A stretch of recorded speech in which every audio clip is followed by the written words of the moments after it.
వాక్యాన్ని వినే ప్రయత్నం చేద్దాం. దయచేసి ఇంకెవరు మాట్లాడకండి. కేవలం వాక్యం మీద మాత్రమే దృష్టి పెట్టండి. చిన్న ప్రార్థన చేసుకుందాం. ప్రార్థన చేసుకుని వాక్య ఛానల్ ప్రార్థన.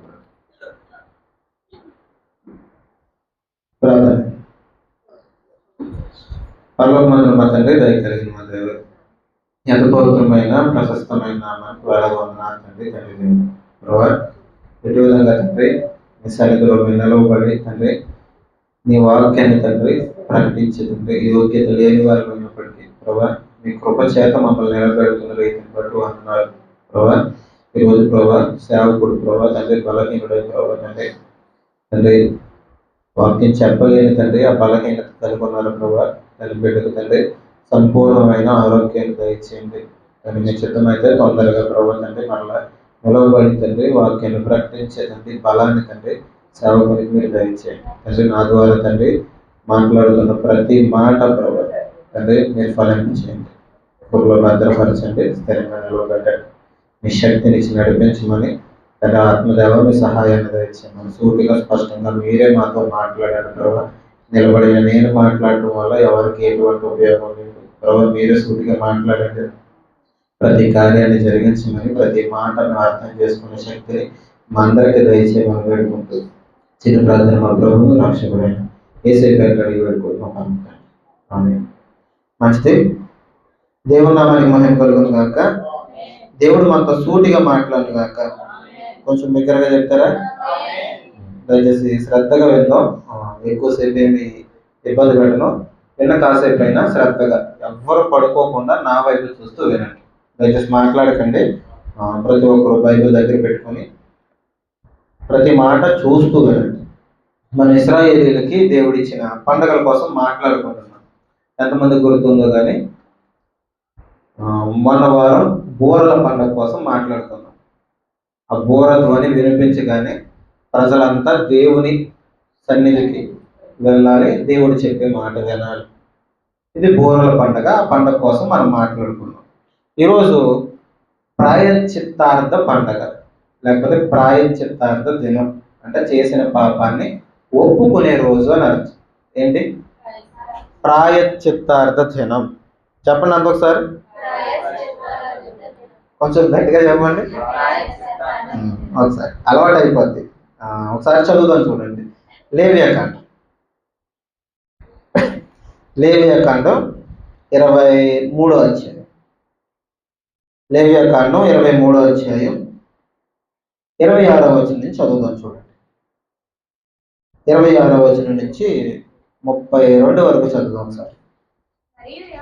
మరియు యెహోవా మోషేకి ఇలాగ సెలవిచ్చెను, ఈ 7వ నెల 10వ దినము పాపము నిమిత్తమైన ప్రాయశ్చిత్తార్థ దినము, అందులో మీరు పరిశుద్ధ సంఘముగా కూడుకొనవలెను. మిమ్మును మీరు దుఃఖపరుచుకొని యెహోవాకు హోమము చేయవలెను. ఆ దినమున మీరు ఏ పని చేయకూడదు. మీ దేవుడైన యెహోవా సన్నిధిని మీరు మీ నిమిత్తము ప్రాయశ్చిత్తము చేసుకున్నటకై అది ప్రాయశ్చిత్తార్థ దినం. తర్వాత చదువుదాం మిగతా మాటలు. ఈ మాటలు మాత్రం జాగ్రత్తగా వినండి. ఇక్కడ మోషేని దేవుడు పిలిచి ఇలాగ సెలవిస్తున్నాడట. ఏంటంటే ఈ 7వ నెలలో 10వ రోజున మీరు చేయాల్సిన పని ఏంటంటే, ఇది మీరు చేసిన పాపాలకి ప్రాయశ్చిత్తార్థ దినం. ఏంటి? పాపాలు ఏవైతే ఉన్నాయో ఆ పాపాలని ఒప్పుకునే రోజు. ప్రాయశ్చిత్తం అంటే ఏం లేదు, ఒప్పుకునే రోజు. మీరు ఖచ్చితంగా ఏం చేయాలంటే ఏ పని ఈ రోజు పెట్టుకోకూడదు. ఏం చేయకూడదు? ఏ పని పెట్టుకోకూడదు. అందరూ సంఘంగా కూడుకోవాలి, పరిశుద్ధ సంఘంగా కూడుకోవాలి.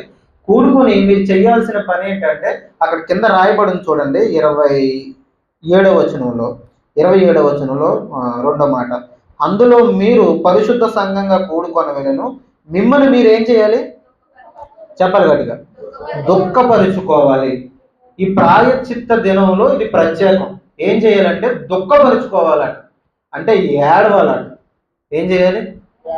పండగ పూట ఏడుతుంటే చాలా మంది మాటలు అంటారు కదా, పండగ జరుగుతున్నప్పుడు ఎవరన్నా పిల్లల్ని కొట్టాం అనుకోండి, లేకపోతే పిల్లలు ఏడ్చారనుకోండి, ఏమంటారు?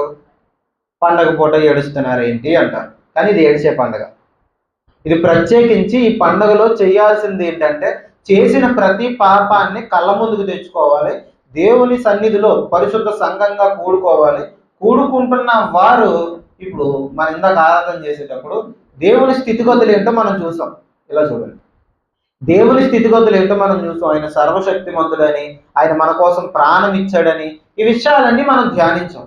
ఈ విషయాలన్నీ మనం ధ్యానించేటప్పుడు ఎలా వచ్చింది అట్లే ఎలా వచ్చింది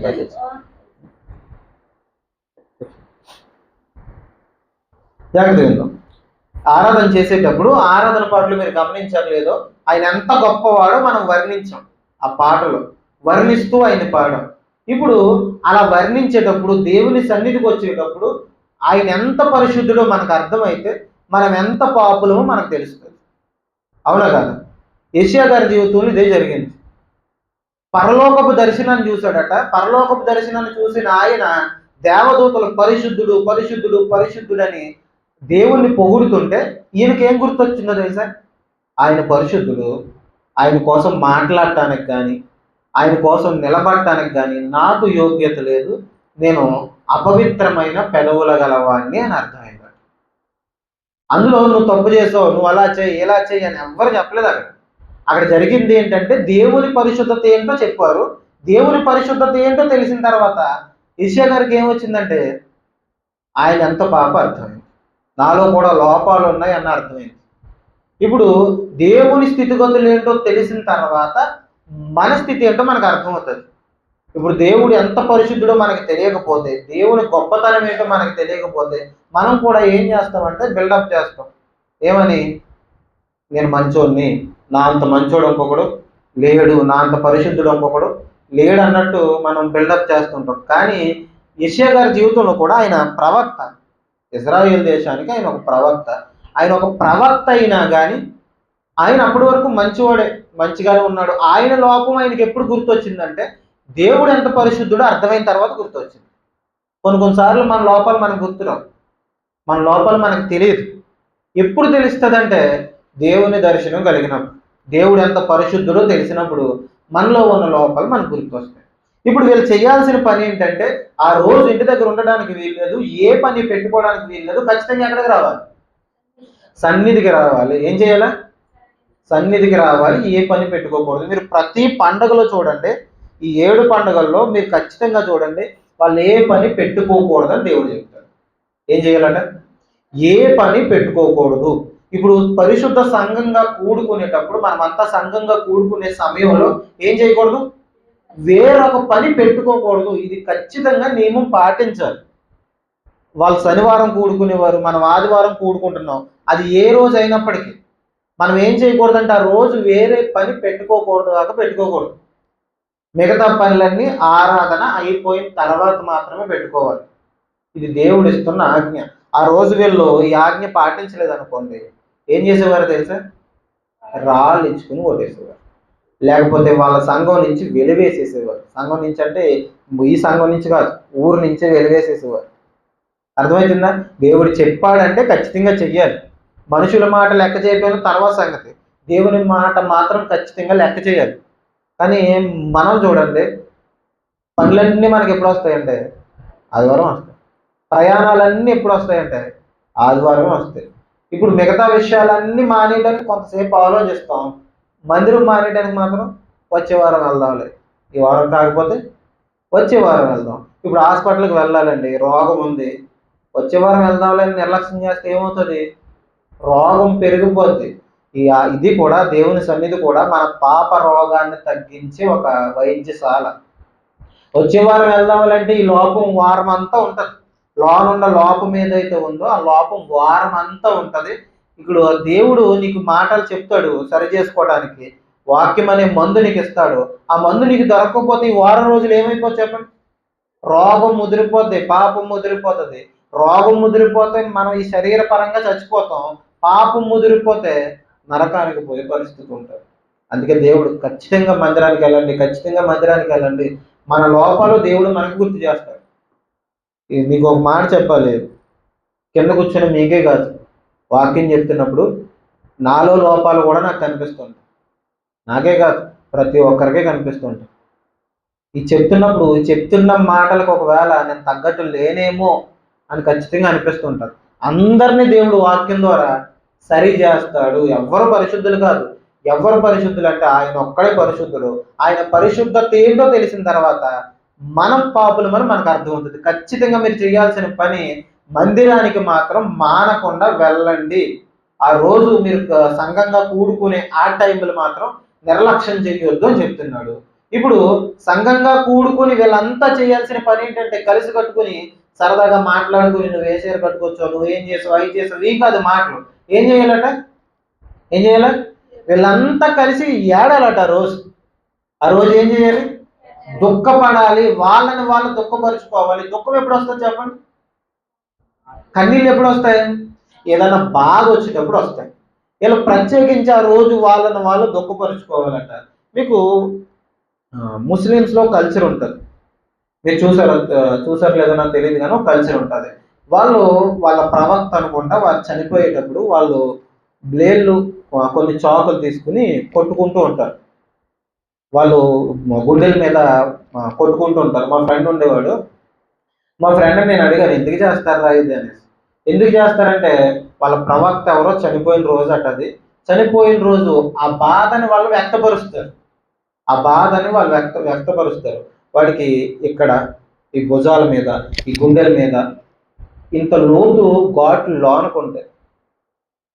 ఈ మాత్రం లోతు ఘాట్లు ఉంటాయి. ఎందుకంటే వాళ్ళు బ్లేడ్ తీసుకుని వాళ్ళు కొట్టుకుని దుఃఖపరుచుకుంటారు. ఇది అలాంటి దుఃఖం కాదు, అలా దుఃఖపరుచుకోవటం కాదు. ఇది వాళ్ళ బాధను అలా వ్యక్తపరచడం కాదు. ఇక్కడ దేవుడు చెప్తుంది ఏంటంటే మీరు చేయాల్సిన పని, మిమ్మల్ని మీరు దుఃఖపరుచుకోవాలి అంటే గాయపరుచుకోవడం, రక్తాలు వచ్చేలా కొట్టుకోవడం, ఇది కాదు. అది వాళ్ళ కల్చర్. ఇక్కడ చెప్తుంది ఏంటంటే మీరు చేయాల్సిన పని, మీ పాపాల నిమిత్తం ఏడవండి. ఏం చేయండి? దేవుని సన్నిధిలో ఏం చేయాలని ఇక్కడ చెప్తున్నారంటే ఆ రోజు మీ పాపాల నిమిత్తం ఏడవండి, దుఃఖపడండి. దుఃఖపడకపోతే ఏం చేస్తారు తెలుసా? కింద మాటలు మీరు తర్వాత చదవండి. దుఃఖపడకపోతే, మీకు ఏడుపు కానీ రాకపోతే మేడ బట్టి బయటికి గెంటుతారు, అవసరమైతే మిమ్మల్ని కొడతారు కూడా. అర్థమవుతుందా? ఖచ్చితంగా ఆ రోజు మీరు ఏడాల్సిందే. మీ పాపాలని మీరు గుర్తు చేసుకోవాల్సిందే. మీ పాపాల నిమిత్తం మీరు ఏడవాలి. ఇప్పుడు మన పాపం మనకు గుర్తొస్తే ఏమొస్తుందట? ఏమొస్తుంది? ఇప్పుడు చెప్తున్నాను నేను, మనలో ఎంతమంది దేవుని సన్నిధిలో ఇప్పటి వరకు ఒక చుక్క కన్నీరు కార్చని వారు ఎంతమంది ఉన్నారో ఆలోచించండి. ఇక్కడ మాత్రమే కాదు, చాలా సంఘాల్లో, క్రైస్తవుల్లో ఒక్క చుక్క కన్నీరు కార్చని వాళ్ళు ఎంతో మంది ఉన్నారు. అర్థమవుతుందా? దేవుని సన్నిధిలో మనం చేయాల్సిన పని ఏంటంటే మన పాపాలు మనకి గుర్తు రావాలి. వాక్యం వింటున్నప్పుడు ఏం గుర్తు రావాలి? వాక్యం వింటున్నప్పుడు హాయిగా నిద్ర రావాలి. అంతేనా? ఏం రావాలి? వాక్యం వింటున్నప్పుడు మన పాపాలు మనకు గుర్తు రావాలి. ఆయన ఎంత పరిశుద్ధిలో తెలిసిన తర్వాత మన పాపాలు మనకు గుర్తు రావాలి. అంతేగాని మనం నిర్లక్ష్యంగా ఉండడానికి వీల్లేదు. ఇప్పుడు కన్నీరు కార్చాలట. ఏం చేయాలి? ఒక్కసారి గట్టిగా చెప్పండి. ఏం చేయాలి? కన్నీరు కార్చాలి. ఏం చేయాలట? కన్నీరు కార్చాలి. ఈ కన్నీరు కార్చలేని వారు ఎంతో మంది ఉన్నారు. దేవుని సన్నిధిలో బతిమాల లేని వాళ్ళు ఎంతో మంది ఉన్నారు. మనం పాపం చేయలేని వాళ్ళమా? ఖచ్చితంగా మనలో ఖచ్చితంగా పాపాలు ఉంటాయి, తప్పులు ఉంటాయి, దేవునికి వ్యతిరేకంగా మాట్లాడిన మాటలు కూడా ఉంటాయి. ఇప్పుడు ఆలోచించండి, మనలో ప్రతి ఒక్కరూ పాపులు అంటే ఖచ్చితంగా పాపం చేసిన వాళ్ళమే. ఖచ్చితంగా మనం పాపం చేసిన వాళ్ళమే. అయినప్పటికీ ఆయన సన్నిధిలో ఒప్పుకోలేని వాళ్ళు ఎంతోమంది ఉంటారు. ఎంత ఘోర పాపం చేయనివ్వండి, ఎలాంటి చేయనివ్వండి, పాపం ఒప్పుకోవడానికి కొంతమందికి నోరు రాదు. మనుషుల దగ్గర ఒప్పుకోకర్లేదు. ఎవరి దగ్గర ఒప్పుకోవాలా? దేవుని దగ్గర ఖచ్చితంగా మనం చేసిన పాపం ఒప్పుకోవాలి. ఎవరి దగ్గర? మనుషుల దగ్గర అంత మాత్రం ఒప్పుకోవడానికి వీల్లేదు. మనుషుల దగ్గర చెప్పుకోమనుకోండి, ఈరోజు అయ్యో అంటారు, రేపొద్దున ఏం చేస్తారు తెలుసా? ఆ విషయాన్ని అందరికీ చెప్తారు. మనుషుల దగ్గర మనం చేసిన పాపాలు ఒప్పుకున్నాం ఒప్పుకోకపోయినా తర్వాత సంగతి, కానీ దేవుని దగ్గర మాత్రం ఖచ్చితంగా మనం చేసిన పాపాలు ఏం చేయాలి చెప్పండి? ఒప్పుకోవాలి. ఏం చేయాలి? ఒప్పుకోవాలి. ఆ రోజు వాళ్ళు ఒప్పుకోవటానికే ఒక దినాన్నంటూ ఏర్పాటు చేశారు. అది ఒక పండగగా కూడా చేసుకునేవాళ్ళు. వాళ్ళు చేసిన పాపాలు ఒప్పుకోవడానికి ఒక పండగ. ఆ రోజు ఖచ్చితంగా ప్రతి ఒక్కరూ ఏడవాలి.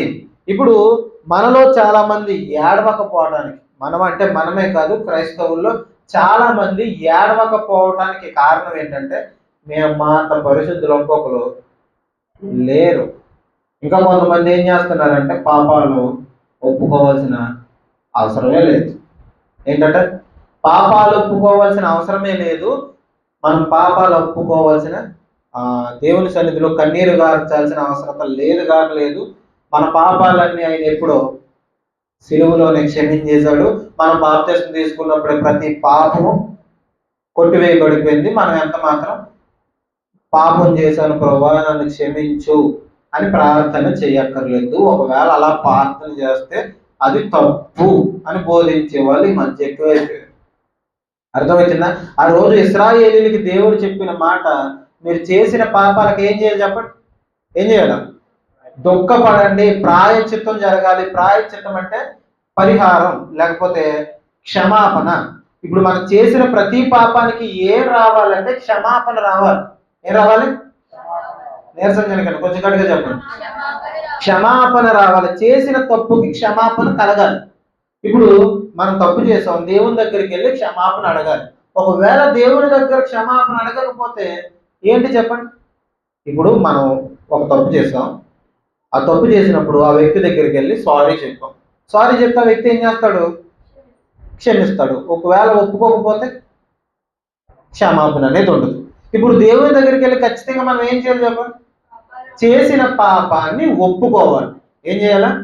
చేసిన పాపాన్ని ఒప్పుకోవాలి. ఒప్పుకోకపోతే ఏం జరుగుతుంది చెప్పండి?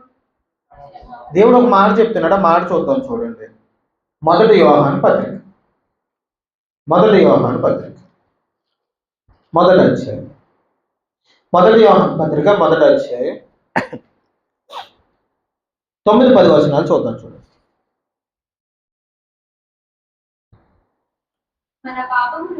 మన పాపములను మనము ఒప్పుకొని ఎడల ఆయన నమ్మదగిన వాడు నీతిమంతుడు గనక ఆయన మన పాపములను క్షమించి సమస్త దుర్నీతి నుండి మనలను పవిత్రులుగా చేయును. ఏంటట?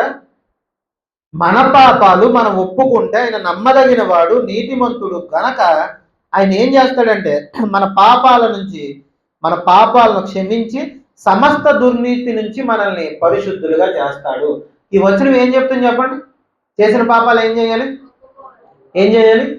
అతిక్రమాలు ఒప్పుకునేవాడు వర్ధిల్లుతాడు. ఒప్పుకోకుండా ఆ అతిక్రమాలు కప్పుకుంటే ఏమవుతుంది? శిక్షించబడతాడు, శాపగ్రస్తుడు అవుతాడు. అర్థమవుతుందా? చేసిన తప్పుని దేవుని సన్నిధిలో ఒప్పుకోమని వాక్యం చెప్తుంది.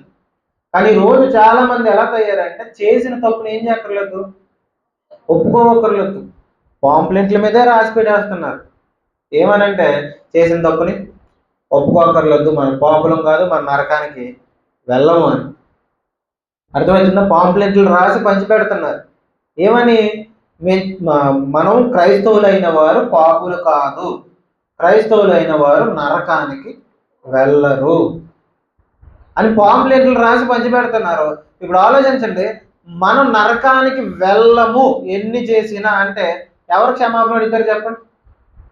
క్షమాపణ అడగకపోతే ఏం జరుగుతుంది చెప్పండి? ఈ వచనం ప్రకారం ఒప్పుకుంటే క్షమిస్తానని దేవుడి మాటలో చెప్తున్నాడు. ఒప్పుకుంటే క్షమిస్తాను అని. ఇప్పుడు వాళ్ళు చేసిన ఆ బోధ వల్ల, వాళ్ళు చేసిన ప్రచారం వల్ల ఎవరు పాపాన్ని ఒప్పుకోవట్లేదండి.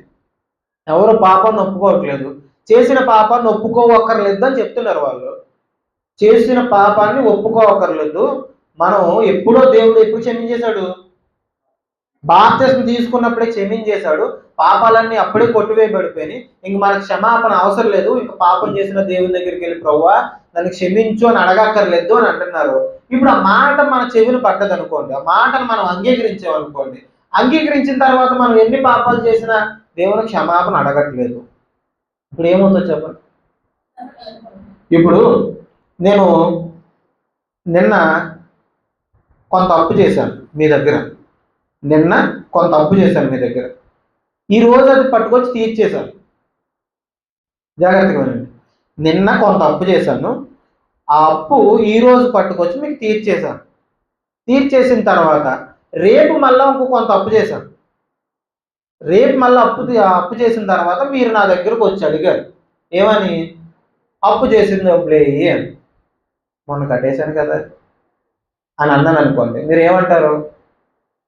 కట్టాల్సింది మొన్నడేవి కాదు, నిన్న మళ్ళీ తీసుకున్నావు కదా, వాటికి కట్టు అంటారు కదా. మొన్న తీసుకున్నవి ఈ రోజు కట్టేశాను, నిన్న తీసుకున్నవి ఈ రోజు కట్టేశాను, రేపు తీసుకున్నవి ఏం చేయాలా? అవి కట్టాలి. అవి కట్టను, మొన్న కట్టేశానంటే ఏం చేస్తారు? తప్పు ఏం చేస్తారు వాళ్ళు? డెప్ మీద కొట్టరా? ఖచ్చితంగా చేస్తారు. ఇదే ఈరోజు జరుగుతుంది. ఏంటంటే ఎప్పుడో నేను బాప్తిసం తీసుకున్నప్పుడు ఒప్పేసుకున్నావు మంచిది. బాప్తిసం తీసుకున్న తర్వాత చేసిన దాంట్లో ఒప్పుకోవాలా లేదా? ఖచ్చితంగా ఒప్పుకోవాలి కాక ఒప్పుకోవాలి. అప్పుడు ఎప్పుడో అడిగేశాను, మొన్న స్నానం చేశాను కనుక ఇవాళ చేయను అంటే కుదరదు. ఈరోజు కూడా ఏం చేయాలి? నువ్వు స్నానం చేయాలి. అర్థమవుతుందా? ఒప్పుకోమని చెప్తున్నాడు దేవుడు. ఇప్పుడు బాప్తిసం తీసుకున్నప్పుడు జరిగేది ఏంటంటే మన పాపాలన్నీ క్షమించబడతాయి. ఆదాము నుంచి మనకు పాపం వచ్చింది. ఆదాము ద్వారా మనమంతా ఏమయ్యాం? ఒక మనిషిని అవిధేయత వల్ల అనేకులు ఏమయ్యారు? రోమిలకు రాసిన పత్రిక ప్రకారం పాపులయ్యారు. వచనాలు గుర్తుపెట్టుకోండి. ఒక మనిషి అవిధేయత వల్ల అనేకులు పాపులయ్యారు. ఒక మనిషి విధేయత వల్ల, ఒకరి విధేయత వల్ల అనేకులు నీతిమంతులుగా తీర్చబడ్డారు అని రోమిలకు రాసిన పత్రికలో పౌలు గారు చెప్తున్నారు. ఇప్పుడు ఆలోచించండి, ఆదాము ద్వారా వచ్చిన పాపం మనలో ఉంది, అలాగే ఆ పాపం ద్వారా మనం చేసిన తప్పులు కొన్ని ఉన్నాయి. ఇవన్నీ బాప్తిస్మలో క్షమించబడ్డాయి. క్షమించబడిన తర్వాత నువ్వు సహవాసంలో లేకుండా, రొట్టె విరుచుట్లో లేకుండా, అపోస్తుల బోధలో లేకుండా, ప్రార్థనలో లేకుండా మరలా పొరపాటున ఏదైనా తప్పు చేసావు అనుకో, ఆ తప్పుని నువ్వేం చేయాలంటే నువ్వు మరలా వెళ్ళి బాప్తిసం పొందక్కర్లేదు. నువ్వు మరలా వెళ్ళి బాప్తిసంలో మునిగి రావక్కర్లేదు. దేవుడిచ్చింది ఏంటంటే నువ్వు మరలా బాప్తిసం తీసుకోక్కర్లేదు. నువ్వు చేయాల్సింది క్షమాపణ అడుగు అని. ఒకప్పుడు ఆదాము ద్వారా వచ్చిన పాపం బాప్తిసంలో పోయింది. నువ్వు ముందు చిన్నప్పటి నుంచి చేసిన పాపాలన్నీ బాప్తిస్మంలో పోయాయి. ఇప్పటి నుంచి ఏంటంటే నువ్వు ఏదైనా తప్పు చేస్తే నా పాదాలు పట్టుకుని బతిమాలు, నేను నిన్ను ఏం చేస్తాను? క్షమిస్తాను అని చెప్పాడు.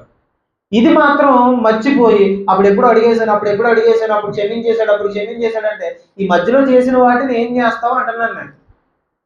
దేవుడు ఒప్పుకోమంటున్నాడు. ఈరోజు ఒప్పుకోవడానికి చాలా మందికి ఇష్టం లేక చేసినవన్నీ కప్పుకుంటున్నారు. బోధకులు అలాగే తయారయ్యారు, విశ్వాసులు అలాగే తయారయ్యారు. ఏమన్నా మాట్లాడుతుంటే మా మీద వ్యతిరేకంగా మాట్లాడటం, మమ్మల్ని తిట్టడం, మమ్మల్ని చేపించడం చేస్తున్నారు. అర్థమవుతుందా? బైబిల్లో ఉన్నది ఉన్నట్టుగా చెప్పాలంతే. దేవుడు ఏది చెప్పమంటే అది చెప్పాలి. దేవుడు ఇక్కడ ప్రత్యేకించి ఇశ్రాయేలీయులకు ఒక రోజే ఇచ్చేశాడు. ఇప్పుడు ఆ రోజుని మనం పాటించక్కర్లేదు, కానీ మనం చేసిన పాపాలు ఖచ్చితంగా దేవుని సన్నిధిలో ఏం చేయాలి చెప్పండి? కన్నీరు గార్చి ప్రార్థన చేసి ఒప్పుకోవాలి. ఆ కన్నీరు మన జీవితంలో కనిపించాలి. ఇప్పుడు నేను అడుగుతున్నాను, ఇక్కడ మాత్రమే కాదు, మీ ఇంటి దగ్గర మీకు సమస్యలు లేవా? మీ కుటుంబంలో సమస్యలు లేవా? మీ కుటుంబంలో కుదురు ఉండకపోవచ్చు, కుటుంబంలో అనేక సమస్యలు ఉండొచ్చు. ఈ సమస్యలన్నీ పెట్టుకుని, లేకపోతే మన జీవితంలో పాపాలు పెట్టుకుని, దేవునికి వ్యతిరేకంగా బతుకుతున్న జీవితాలు పెట్టుకుని ఒకరోజు కూడా మనం కన్నీరు కాచి ప్రార్థన చేయట్లేదు. కన్నీటి విలువ మనకు అర్థం కాకే కదా. ఇప్పుడు జాగ్రత్త వినండి, కన్నీరు విలువ మనకు తెలియక, కన్నీటి విలువ మనకు అర్థం కాక మనం కన్నీరు కాచి ప్రార్థన చేయట్లేదు. ఒకవేళ కన్నీటి విలువ మనకు అర్థమైంది అనుకోండి, ఏం చేస్తాం తెలుసా? ఖచ్చితంగా కన్నీటి ప్రార్థన చేస్తాం, ఏడుస్తాం. ఇప్పుడు మన జీవితంలో సమస్యలు ఉన్నాయి, ఇబ్బందులు ఉన్నాయి, కష్టాలు ఉన్నాయి. ఈ పరిస్థితులన్నీ మన మీద పగబడేస్తున్నాయి. రోజు రోజుకి ఏంటి నా జీవితం ఇలాగ అయిపోతుంది అని కనిపిస్తుంది, కానీ నువ్వు మోకరించి ప్రార్థన చేయట్లేదు ఏంటి? అర్థమైంది నేను మాటలు ఇలా చూస్తున్నాను. అందరూ ఒకసారి మీరు మీ జీవితాల్లో కష్టాలు ఉన్నాయి లేదా? మీ కుటుంబాల్లో ఇబ్బందులు ఉన్నాయి లేదా? ఆ ఇబ్బందులు ఉన్నప్పుడు, కష్టాలు ఉన్నప్పుడు, లేకపోతే దేవునికి వ్యతిరేకంగా మనం పాపం చేసామా లేదా? ఖచ్చితంగా చేసాం. ఇవన్నీ మనకు తెలుస్తున్నప్పుడు, మన పరిస్థితులన్నీ మనకు వ్యతిరేకంగా మారిపోతున్నప్పుడు మోకాళ్ళు వేసి కన్నీరు కార్చట్లేదండి. నా పరిస్థితులు మార్చి ప్రభు అని ఏడవట్లేదంటే, ఎందుకు ఏడవట్లేదంటే ఆ కన్నీటి విలువ మనకు తెలియదు. ఆ కన్నీటి ప్రార్థన చేస్తే ఎంత త్వరగా రిజల్ట్ వస్తుందో మనకు తెలియదు. ఈ శుక్రవారం మనం మాట్లాడుకున్నాం, మీరు రాలేదు, చాలా మంది రాలేదు. కన్నీటి ప్రార్థనకి జవాబు ఎంత ఫాస్ట్గా వస్తుందో మన శుక్రవారం మాట్లాడుకుందాం. కన్నీటి ప్రార్థన మనకి ఆ విలువ మనకు అర్థం కావట్లేదు.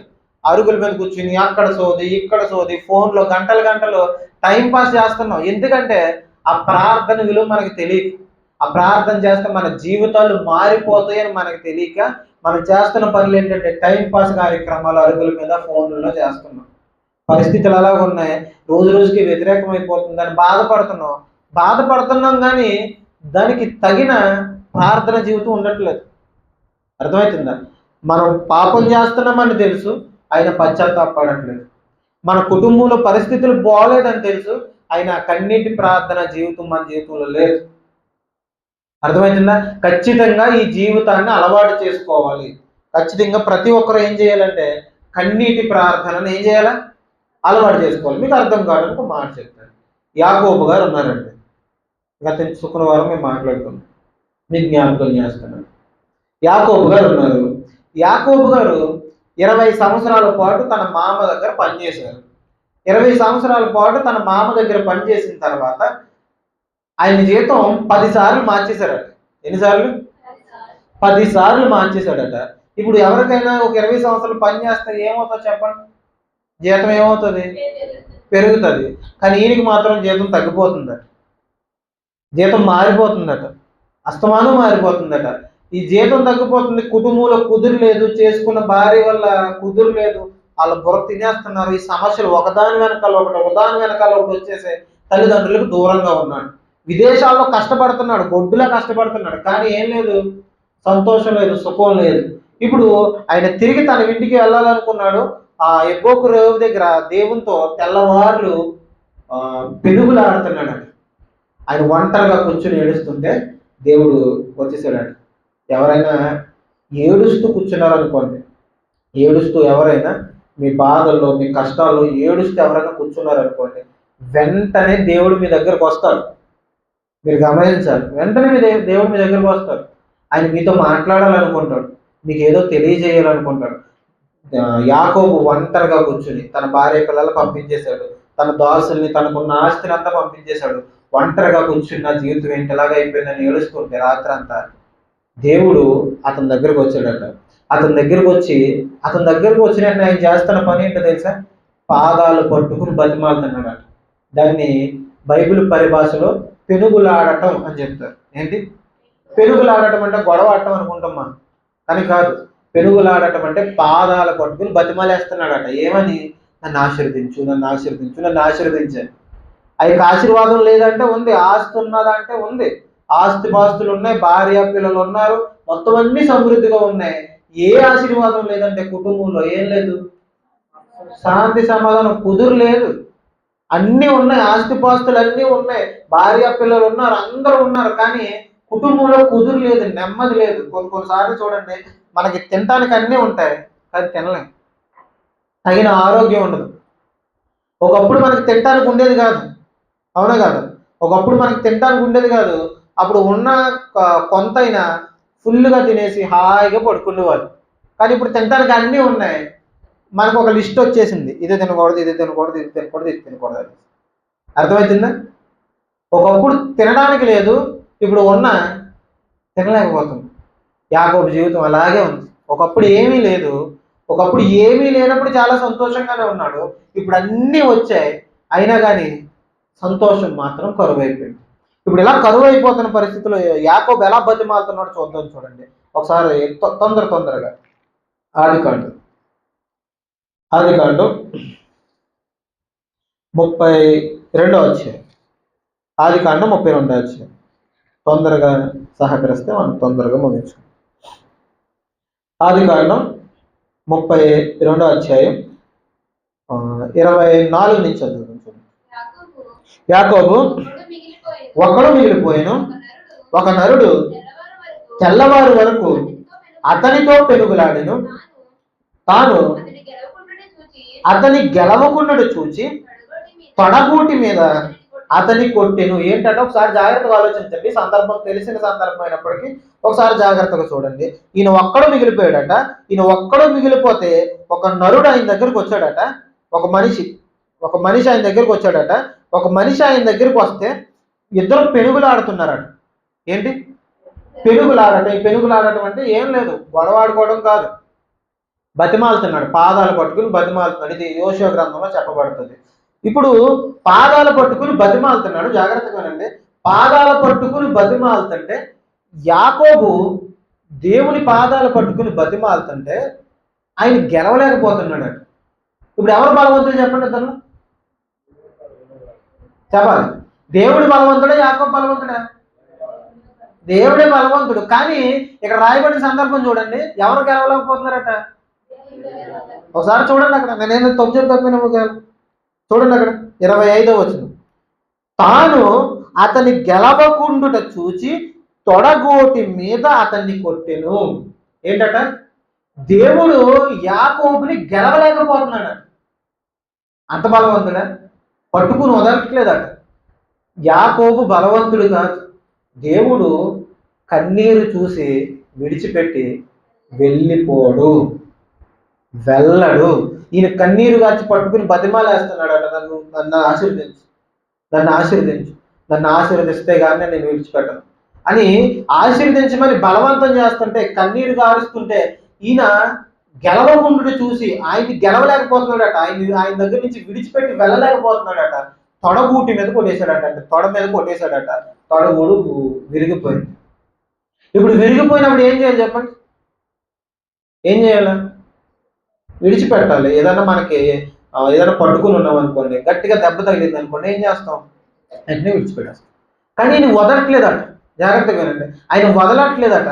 దెబ్బ తగిలిన తొడగూడు విరిగిపోతే ఎంత నొప్పి వస్తుందో చూడండి. సాధారణంగా ఇది విరగదు. ఎందుకు? బలమైన ఎముక అది. మన శరీరంలో ఉన్నదానికంటే నాకు తెలిసినంత వరకు అదే బలమైన ఎముక అనుకుంటారు. ఇప్పుడు ఆ బలమైన ఎముక అంత ఈజీగా ఎరగదు. అది ఇరిగితే ఎలా ఉంటుంది చెప్పండి? అంత నొప్పి వచ్చినా కానీ విడిచిపెట్టట్లేదట. పాదాలు పట్టుకుని వదలట్లేదట. నేను వదలగాక వదలను, నా తొడగుడు వదిలిపోయినా పర్లేదు, ఏమైపోయినా పర్లేదు, నువ్వు నన్ను ఏం చేసినా పర్లేదు, నేను నీ పాదాలు పట్టుకుని మాత్రం వదలనని నువ్వు నన్ను ఆశీర్వదిస్తేనే వదులుతాను. ఆ మాట చూడండి, కింద మాట చదువుదాం చూడండి. ఆయన తెల్లవారుచున్నది కనుక నన్ను పోనిమ్మనగా అతడు నీవు నన్ను ఆశీర్వదించితేనే కానీ నిన్ను పోనీయను, నిన్ను వెళ్ళమన్నాను. జాగ్రత్తగా వినండి, మీకు అర్థమవుతుందో లేదో. నేను నిన్ను వెళ్ళనివ్వను, నువ్వు నన్ను ఆశీర్వదించాలి, ఇక్కడి నుంచి వెళ్ళాలి. నా జీవితం బాగోలేదు, నా జీవితంలో కుదురు లేదు, నెమ్మది లేదు, అన్ని కష్టాలే, మనశ్శాంతి లేదు నా జీవితంలో. నువ్వు నన్ను ఇక్కడ ఆశీర్వదించితేనే నేను వెళ్ళనిస్తాను, లేకపోతే వెళ్ళనివ్వను. ఈయన చేస్తుంది ఏంటో తెలుసా? ప్రార్థన.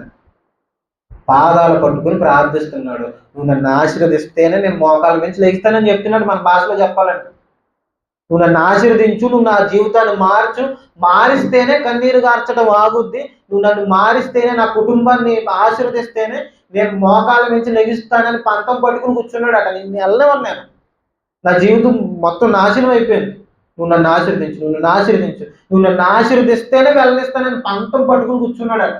ఈ పంతం ప్రార్థనలో ఎంతమందికి ఉందో చెప్పండి? ఈ పంతం ప్రార్థనలో ఎంతమందికి ఉంది? ప్రార్థన చేయమంటే 2 నిమిషాలు చేస్తాం ప్రార్థన. మనం 2, అదైనా ఎప్పుడు చేసిన ప్రార్థనే. ఏంటి? వాళ్ళ దీవించి అయిపోయిన ప్రార్థన. ఇదేనా ప్రార్థన? పంతం పట్టుకుని కూర్చుని పోయాడట. నా బతుకును మారిస్తే తప్ప నిన్ను విడిచిపెట్టను. దేవుడు వదిలి వెళ్ళలేకపోతున్నాడట. ఏంటి బలవంతం అనట్లేదు, వదిలి వెళ్ళలేకపోతున్నాడట. ఇప్పుడు యాకోబు బలవంతుడా, దేవుడు బలవంతుడు అంటే దేవుడే సర్వశక్తిమంతుడు. అలాంటి దేవుడిని పట్టుకుని వదలట్లేదట. దేవుడు గింజుకుంటున్నా వదలట్లేదట. మరి పోనవరా నన్ను తెల్లవారిపోతుందంటే వెళ్ళనివ్వట్లేదట. చూడండి ఎంత పంతం పట్టుకుని కూర్చున్నాడు. నన్ను ఆశీర్వదించు, నన్ను ఆశీర్వదించు, నన్ను ఆశీర్వదించు. ఈరోజు మన బతుకులు బాగోలేదని మనకు తెలుసు, మన జీవితాల్లో పాపం ఉందని మనకు తెలుసు. ప్రార్థనలో ఈ పంతం ఎందుకు రావట్లేదు చెప్పండి? ఎన్ని రోజుల నుంచి చెప్తున్నాము ప్రార్థన ప్రార్థన ప్రార్థన అని. ఇంటికి వెళ్ళి ఎంతమంది ప్రార్థన చేస్తున్నారు చెప్పండి? ప్రార్థనకు విలువ తెలియక మనం ప్రార్థించట్లేదు. ఆ కన్నీరు విలువ తెలియక మనం కన్నీరు కార్చట్లేదు. ఇది చూడండి, బ్రతుకు ఛిద్రం అయిపోయిన తర్వాత నాకు ఇంకొక ఆప్షన్ లేదు. ఎదురుగా అన్నయ్య కత్తేసుకుని కూర్చున్నాడు, వెనకాలేమో మామ ఇప్పటి వరకు తవ్వురుకుంటూ వచ్చాడు.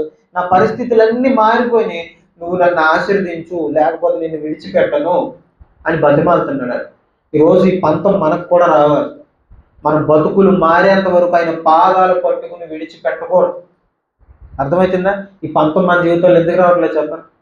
ఆ విలువ తెలియకే రావట్లేదు. ఆ ప్రార్థన జీవితం విలువ తెలియకే రావట్లేదు. 20 సంవత్సరాల పాటు కష్టపడ్డాడు, ఉపయోగం లేదండి.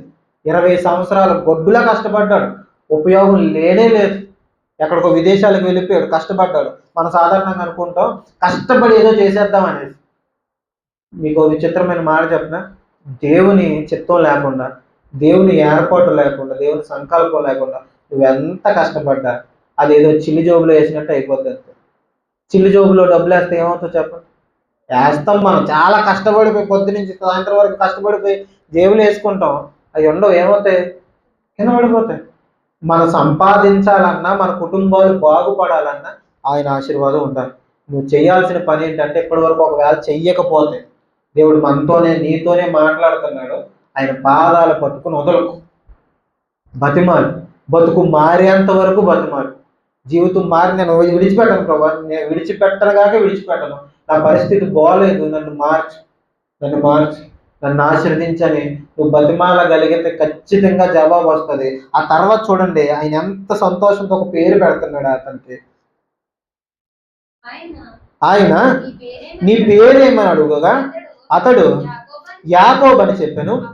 అప్పుడు ఆయన నీవు దేవునితోనూ మనుషులతోనూ పోరాడి గెలిచితూ కనుక ఇక మీదట నీ పేరు ఇశ్రాయేలే గాని యాకోబు అనబడదు. ఇశ్రాయేల్ అన్న పేరు కింద చూడండి, అక్కడ 2 అంకెస్ కింద రాయబడి చూడండి. దేవునితో ఏం చేశాడట? దేవునితో పోరాడాడట. మురిసిపోయి దేవుని పేరేంటి అని అడిగితే యాకోబు అన్నాడట. యాకోబు అంటే మోసగాడు అని. నీ పేరు ఇప్పటి నుంచి మోసగాడు కాదు, నువ్వు దేవునితో పోరాడి గెలిచేసావు. ఎవరితో పోరాడి? దేవునితో పోరాడి ఎవరు గెలవగలరంటే? ఎవరు గెలవగలరు తెలుసా? కన్నీరు గాచి ప్రార్థన చేసిన వాడు గెలవగలరు. అర్థమవుతుందా? దేవుణ్ణి మన కన్నీరు చూసి దాటిపోడట. మన శుక్రవారం జ్ఞాపకం చేసుకుందాం. దావీదు కుమారుడా నన్ను దాటిపోకు అని ఒక గుడ్డివాడు అడుగుతుంటే ఆయన దాటిపోయాడా? జనాలందరినీ గెంటుకుని అతని దగ్గర వచ్చేసాడు. దావీదు కుమారుడా నన్ను దాటిపోవద్దు, నన్ను ఆశీర్వదించు, నన్ను ఆశీర్వదించు, నా బతుకును మార్చంటే వచ్చాడు. ఆ కన్నీరు చూసి ఆగిపోయాడు, ఆశీర్వదించేసి వెళ్ళాడు. అర్థమైందా? మన జీవితాలు మార్చబడాలి అని అంటే ఒకే ఒకటి, కన్నీటి ప్రార్థన నేర్చుకోండి. ఆయన పాదాలు పట్టుకుని వదిలే ఆయన ఆశీర్వదించే వరకు నేను వదలను, నా జీవితం మారేంత వరకు ఆయన పాదాలు పట్టుకుని వదలనని పంతం పట్టుకుని కూర్చోండి. ఖచ్చితంగా ఆయన ఏం చేస్తాడు తెలుసా? నీ జీవితాన్ని ఆశీర్వదించి వెళ్తాడు, ఆశీర్వదించి వెళ్తాడు. అక్కడ జీవితాన్ని మార్చి వెళ్తాడు. 20 సంవత్సరాల పాటు రాని పరిష్కారం ఒక్క రాత్రిలో వచ్చేసింది. ఇలా చూస్తూ వెళ్ళండి ఒకసారి. 20 సంవత్సరాల పాటు రాని పరిష్కారం ఎంతసేపట్లో వచ్చింది? ఎంతసేపట్లో? ఒక్క రాత్రికి వచ్చేసింది. 20 సంవత్సరాలు ఎక్కడ? ఒక్క రాత్రి ఎక్కడ? 20 సంవత్సరాలు గొడ్లా పనిచేసిన రాని మనశ్శాంతి ఒక్క రాత్రి ప్రార్థన చేస్తే వచ్చేసింది. ఇది ప్రార్థనకున్న శక్తి. అర్థమవుతుందా? ఈరోజు మీకు అర్థమైంది అనుకుంటున్నాను. ఇది ప్రార్థనకున్న శక్తి. ఒకవేళ ఇప్పటి వరకు మీరు కన్నీరు గార్చి ప్రార్థించలేని వ్యక్తి అయితే, దేవుణ్ణి ఆ యాకోబు అడిగినట్టు అడగలేని వ్యక్తులైతే ఈరోజు ప్రార్థించండి. బతుకు మారకపోతే అప్పుడు అడగండి, ఖచ్చితంగా మారుతుంది. వదలకండి, పంతం పట్టి కూర్చోండి. ఇప్పుడు యేసుక్రీస్తు వారు ఒక ఉపమానం చెప్తారు, అది జస్ట్ జ్ఞాపకం చేసి ముగిలి. ఒక అన్యాయస్తుడైన న్యాయాధిపతి ఉంటాడు. ఒక విధవరాలు అతని దగ్గరికి అస్తమాను వెళ్తూ ఉంటుంది. దేనికోసం? నాకు అన్యాయం జరిగింది, నాకు న్యాయం తీర్చు, న్యాయం తీర్చు, న్యాయం తీర్చాలి. అతను కనీసం పట్టించుకోడాడు, అతను పట్టించుకోడు. ఎందుకంటే ఆ న్యాయాధిపతి ఎవరు? అన్యాయస్తుడు. అతను అన్యాయస్తుడు కనుక కనీసం పట్టించుకోవట్లేదు. పట్టించుకోకపోయినా ఇప్పుడు ఏం చేస్తుంది చెప్పండి? ప్రతిరోజు వెళ్తుందట, ప్రతిరోజు అడుగుతుందట, అయ్యా నాకు న్యాయం తీర్చు, నా పరిస్థితి పోలేదు, నాకు న్యాయం తీర్చు, నాకు న్యాయం తీర్చని ప్రతిరోజు అడుగుతుంటే ఆయన విసిగిపోయి ఏం చేశాడు తెలుసా? అయ్యి బాబోయ్ ప్రతిరోజు వచ్చేస్తుంది అనేసి ఏం చేశాడంటే న్యాయం తీర్చేశాడు. తనకి న్యాయం తీర్చేశాడట. అన్యాయస్తుడు న్యాయం తీర్చాడు. దేవుడు అన్యాయస్తుడు? ఆయన న్యాయవంతుడు, ఖచ్చితంగా మనకి న్యాయం చేస్తాడు. ఆ కింద చెప్తున్న మాట ఏంటంటే ఇలాంటి విశ్వాసం కనుగొనగలమా? రెండో రాకడ వచ్చేటప్పటికి ఇలాంటి విశ్వాసాన్ని కనుగొంటానా నేనా అని యేసుక్రీస్తు వారు చెప్తాడు. అర్థమవుతుందా? పంతం పట్టి కూర్చోమని చెప్తున్నాడు. అడుగు, నన్ను అడుగు, అడిగితే నేను ఖచ్చితంగా ఇస్తాను. మనం అడగటంలో లోపం అంతే. ఖచ్చితంగా మనం అడగడంలోనే లోపం, ఆయన ఇవ్వటంలో ఏ లోపం లేదు. మనం ఖచ్చితంగా మనస్ఫూర్తిగా హృదయపూర్వకంగా అది ఏదైనప్పటికీ, మన కుటుంబంలో పరిస్థితి బాగాలేదా, దానికోసం అడగండి. మన భక్తి జీవితం బాగాలేదా, దానికోసం అడగండి. ఒకవేళ ప్రభు నాకు ప్రార్థించడం కూడా రావట్లేదు, దానికోసం కూడా పంతం పట్టి కూర్చోండి, ఖచ్చితంగా వస్తుంది. నా జీవితాన్ని మార్చుకోవాలనుకుంటున్నాను, ఎలా మార్చుకోవాలో అర్థం కావట్లేదు, నువ్వు అడుగు, పంతం పట్టి కూర్చో. ఖచ్చితంగా ఆయన ఆశీర్వదించిన తర్వాతే వెళ్ళాడు ఇక్కడి నుంచి. మన జీవితాల్లో కూడా ఆయన ఆశీర్వదించే వెళ్తాడు. ఇది ఖచ్చితంగా ఒక నిర్ణయం తీసుకోండి. ఇలాంటి నిర్ణయం తీసుకుని ముందుకు వెళ్ళగలిగితే మన జీవితాలు ఖచ్చితంగా రోజు యాకోబుని ఆశీర్వదించిన దేవుడు మన జీవితాల్లో కూడా గొప్ప ఆశీర్వాదాన్ని దయచేస్తాడు. మన జీవితాల్లో గొప్ప ఆశీర్వాదం దేవుడు దయచేయను గాక. అలాంటి ఆశీర్వాదం మనం కూడా పొందుకుందాం గాక. మంచిది. దేవునికి స్తోత్రం. ప్రార్థన చేసుకుంటాం. ప్రార్థన మోకరించగలిగిన వారు మోకరించి చాలా ప్రార్థన చేసుకుందాం. ఇప్పటి వరకు ఒకవేళ కన్నీరు గార్చి ప్రార్థించడం మనకు అలవాట్లేదేమో, దయచేసి అలవాటు చేసుకుందాం. ప్రార్థన చేసుకుని రొట్టె ద్రాక్షరసం తీసుకుందాం, ప్రార్థన చేద్దాం. ప్రభా, నా జీవితాన్ని దయచేసి మార్చింది. ప్రార్థన చేద్దాం. ఒకసారి కుర్చీలన్నీ పక్కకి కట్టేసి మోకరించగలిగిన వారు మోకరించి ప్రార్థన చేద్దాం. ప్రార్థన చేసుకుందాం. దయచేసి ప్రతి ఒక్కరు విన్న మాటలను బట్టి ఆ ప్రాయశ్చిత్తార్థ దినం దేవుడు ఎందుకు ఏర్పాటు చేశాడు అని అంటే, చేసిన ప్రతి పాపాన్ని ఒప్పుకోవడానికి. ఈరోజు మన జీవితంలో పాపాలు లేవా అంటే ఖచ్చితంగా ఉన్నాయి. ఆ ప్రాయశ్చిత్తార్థ దినం కోసం మనం తెలుసుకున్నాం, చేసిన పాపాన్ని ఖచ్చితంగా మనం ఒప్పుకోవాలి. ప్రభు నా జీవితాన్ని మార్చండి అని ఆయన పాదాలు పట్టి కోజాడే స్థితిని మనం నేర్చుకోవాలి.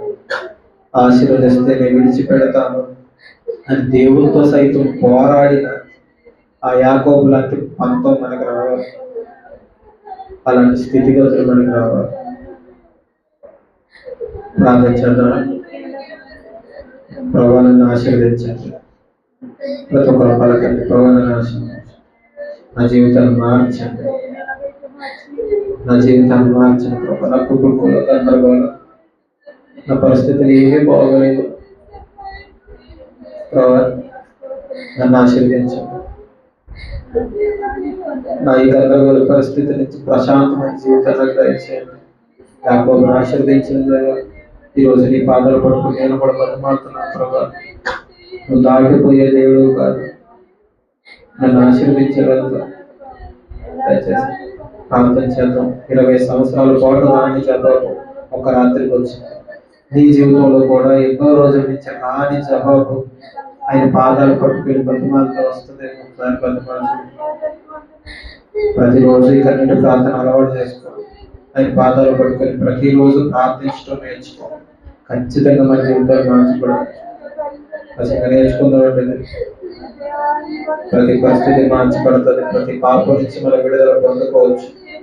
అన్నిటికంటే ప్రార్థన ముఖ్యమైన దేవుడు చెప్తున్నాడు. మీరు మెలకువగా ప్రార్థన చేయమని చెప్తున్నాడు.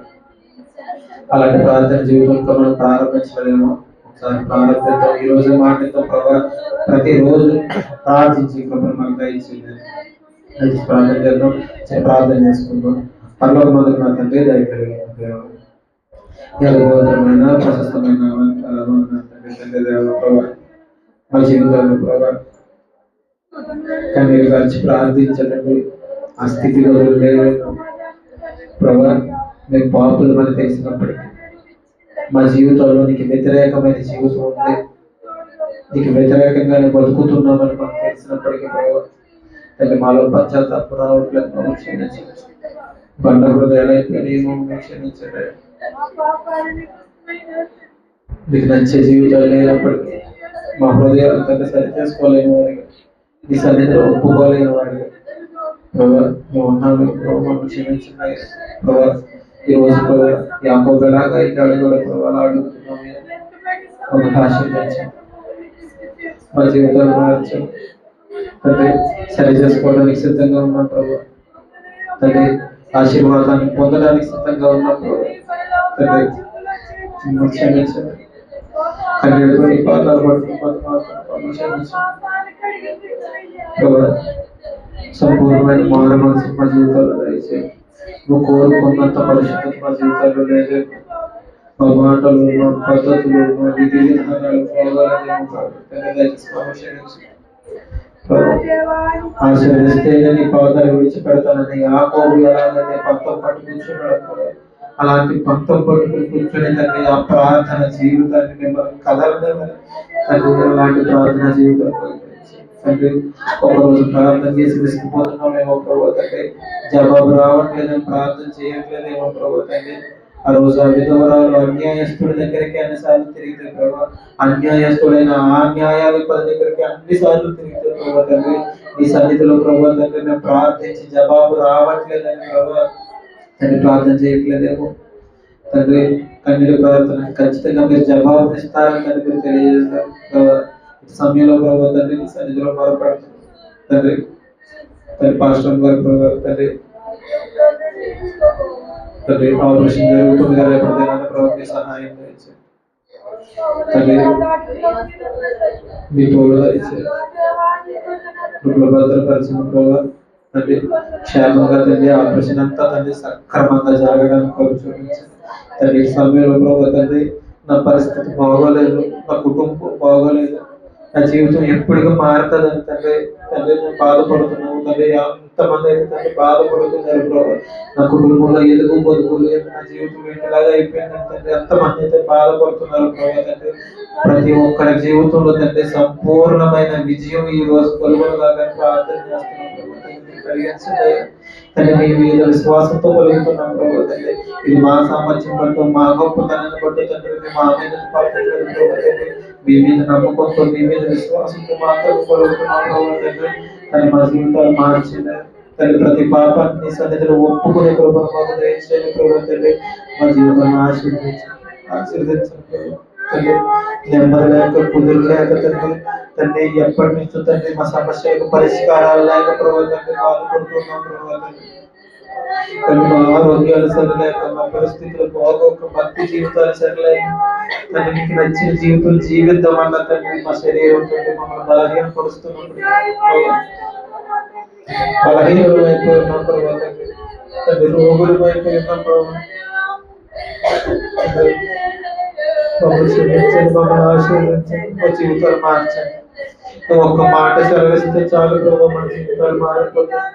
అలాంటి జీవితాలు మనం దయచేయండి, గొప్ప ఆశీర్వాదం దయచేయండి. ప్రతి ఒక్కరి జీవితంలో మెండైన ఆశీర్వాదాలు కలుగునుగాక ప్రార్థన చేస్తున్నాం ప్రభావ తండ్రి. విశ్వాసంతో ప్రార్థిస్తున్నాను, మీరు ఖచ్చితంగా జవాబులు దయచేస్తారని తెలియజేశారు.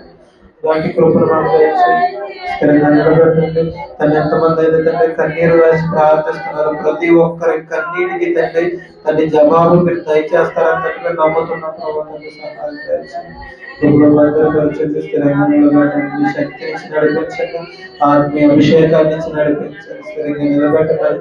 మీలో తండ్రి నిలకడ దయచేయమని వేడుకుంటూ సేవకులు కూడా ప్రభావ తండ్రి ఆపరేషన్ చేయించుకున్నారు తండ్రి. బిడ్డలు కూడా తండ్రి దీవించి తండ్రి సంపూర్ణమైన ఆరోగ్యం దయచేయండి తండ్రి. ఎవరెవరైతే తండ్రి ఇబ్బందులతో ఇరుకులతో తండ్రి మీ సన్నిధిలో మొరపెడుతున్నారు, ఆరోగ్యం బాగోగు తండ్రి మొరపెడుతున్నారు తండ్రి. కుటుంబంలో నెమ్మది లేక మొరపెడుతున్నారు ప్రభావ తండ్రి. చేసిన పాపాలు ఒప్పుకుంటూ తండ్రి కన్నీరు గారుస్తున్నారు ప్రభావ తండ్రి. ప్రతి కన్నీటి బొట్టుకు తండ్రి మీరు జవాబు దయచేస్తున్నారు ప్రభావ. ప్రతి కన్నీటి బొట్టుని ఈ బుడ్డిలో దాస్తానని తండ్రి మీరు తెలియజేశారు ప్రభావ. అలాగే దావీదు ఎలాగైతే ప్రార్థించాడు ప్రభావ తండ్రి, అలాంటి ప్రార్థన జీవితాన్ని మాకు దయచేయండి. అలా కన్నీరు గార్చి ప్రార్థించి కృపను దయచేయండి. ప్రతి పాపాన్ని ఒప్పుకొని తండ్రి ప్రాయశ్చిత్తం పొందుకోవడానికి తండ్రి కృప దయచేయండి. పాపానికి క్షమాపణ అడగని తండ్రి నోరులుగా ఉండిపోయేమో ప్రభావ తండ్రి.